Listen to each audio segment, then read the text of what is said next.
একটা unfiltered blog তোমাদের সাথে শেয়ার করছি। গতকাল ভীষণ বৃষ্টির দিন ছিল। দিনটা তোমার ল্যাপ খেয়ে খিচুড়ি খেয়ে মাকে বললাম খিচুড়ি করার জন্য, খিচুড়ি, ডিম ভাজা, পাঁপড় ভাজা, আলু ভাজা দিয়ে খেয়েছি, ভীষণ ভালো লেগেছিলো। অ্যান্ড তারপরে এই মুভিটা দেখছিলাম, পিকু মুভিটা। সারাটা দিন এই মুভি দিয়ে খেয়েই কেটে গেল। ইভিনিং থেকে ব্র্যান্ডের একটা ভিডিও শ্যুটের বিশাল চাপ ছিল, নেক্সট ডেতে আমাকে আপলোড করতে হতো। তো ওই রাতারাতে আমাকে ভিডিও শ্যুট করতে বসে যেতে হয়েছে। লেন্স কার্টের লেন্সের ব্র্যান্ড ছিল এটা। স্টেপ বাই স্টেপ সব কিছু শ্যুট করতে করতে 3টে বেজে গেছিলো, তাও আমার শ্যুট কমপ্লিট হচ্ছিল না। আর এখানে একটা আলিয়া ভাটের লুক ছিল, এটা ইনস্টাগ্রামে ভিডিওটা আপলোড হয়ে গেছে, তোমরা চেক আউট করতে পারো।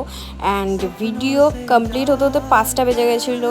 আমাকে মাও কোম্পানি দিচ্ছিলো, শ্যুট করে দিচ্ছিলো আর কি কিছু কিছু টাইমে। অ্যান্ড এখানে ভীষণ মেস তৈরি হয়েছে, আর মা তো প্রায় অর্ধেক ঘুমে থেকে সব জিনিসপত্র গোছাচ্ছিল। অ্যান্ড সব কিছু করতে করতে ভোরের আলো ফুটে গিয়েছিলো, আমি ফ্রেশ হয়ে গেছি। অ্যান্ড বাই দ্য ওয়ে আমি এখন এডিট করতে বসবো। অ্যান্ড আমার ফাইনাল ঘুমটা 7টার সময় হয়েছিল। টাটা।